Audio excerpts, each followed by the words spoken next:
La France en marche. Ce programme vous est offert par les shampoings Golnadel. Pour ne plus être un crasseux et avoir de beaux cheveux, utilisez Golnadel.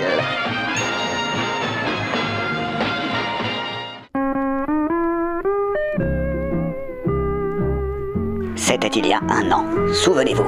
En ce mois de mai 2017, le courageux peuple français se réunissait autour de notre glorieux président pour sauver les remparts de notre belle République, en poussant à l'unisson ce grand cri de citoyenneté. Non, le fascisme ne passera pas, et les Français ne veulent pas de vous, Madame Le Pen. Les citoyens de ce pays, qui sont animés par un intangible idéal démocratique, ne veulent pas de ce populisme d'extrême droite que votre dynastie répand depuis des décennies chez les Français les plus touchés par l'amertume. En portant au pouvoir notre merveilleux président, le peuple français a effacé à jamais la trace infâme de votre idéologie criminelle, celle-là même qui nous ramène aux heures les plus sombres de notre histoire. Aujourd'hui, le pays réconcilié est en convalescence, mais les traitements de choc des bons docteurs de notre gouvernement produisent leurs effets bénéfiques dans la vie de tous les bons citoyens. Oui, Français, sache que tu n'as pas à craindre pour ta sécurité, car l'État veille au grain. Sous la houlette de notre bon ministre de l'Intérieur, le vif Monsieur Gérard Collomb, notre bonne police républicaine veille à contenir la menace bolchevique libertaire qui gangrène le pays. La lutte est terrible et sans merci sur le front de Notre-Dame-des-Landes, où nos gardiens de la paix tentent, avec leurs maigres effectifs, de reprendre la ZAD, cette zone stratégique de première importance qui sert depuis des années de camp d'entraînement pour une véritable armée de guérilleros marxistes drogués et armés jusqu'aux dents qui plantent des courges en fumant de la marijuana.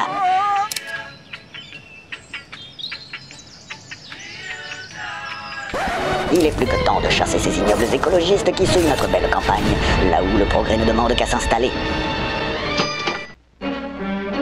Dans nos villes aussi, il faut agir. Nous ne pouvons plus laisser ces intégristes manipulateurs de la France insoumise enfumer le cerveau de tous ces pseudo-étudiants crasseux qui transforment nos belles facultés en véritable bordel. Nous ne laisserons pas ces établissements rutilants qui font notre fierté devenir des lieux de débauche où la drogue et la fornication répandent chaque jour dépravations et maladies vénériennes.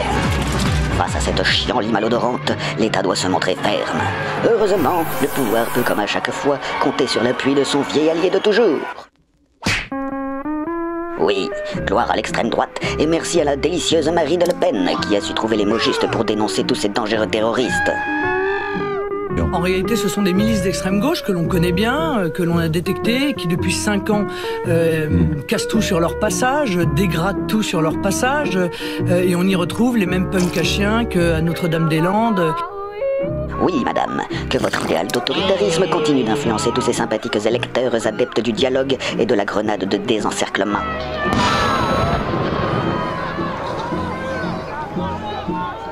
Saluons le fait que ces semeurs de haine dépravés ne représentent qu'une infime partie de la jeunesse et que de nombreux autres jeunes s'engagent à la marche de la France. Ils s'organisent pour lutter contre ce fléau bien plus important que représente la disparition de la culture française face aux hordes de réfugiés qui veulent nous imposer leurs coutumes barbares au moment même où notre armée tente d'amener la démocratie dans leur pays. Heureusement, notre pays compte en son sein de jeunes patriotes soucieux des Français dans la misère, prêts à payer la location de 2 hélicoptères et braver les dangers de la montagne pour y laisser traîner cette bâche en plastique qui, nous nous en doutons, fera forcément fuir cette troupe de profiteurs qui ont fui la guerre et ont dépensé 20 000 € pour faire une croisière sur la Méditerranée afin de venir profiter des allocations payées par les bons Français. Oui, Marine Le Pen, puisque vous avez soutenu notre gouvernement en votant la loi sur le secret des affaires, il était bien normal que les députés de la République En Marche votent pour un durcissement des conditions d'accueil des migrants. Puisqu'ils partagent avec vous cette crainte face à la submersion migratoire, ils peuvent compter sur le débonnaire maître Gilbert Collard pour faire taire ces abrutis démagogues de la France insoumise. Vive Kevin Lefranc, ce solide gaillard qui, n'écoutant que son courage, a entarté l'agitateur Coquerel, ce dangereux islamo-gauchiste qui a encouragé la profanation de la basilique de Saint-Denis, demeure éternelle des rois de France, par des hordes de barbares sans-papiers assoiffés de sang qui veulent manger des petites vieilles. Oui, peuple de droite, vous avez bien raison de dénoncer le pape François, cet imposteur bolchevique sataniste qui ose prétendre que les chrétiens de France doivent accueillir leur part de migrants.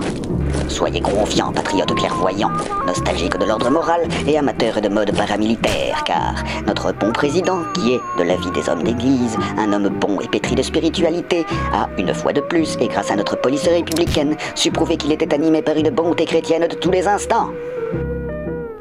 Arrêtez!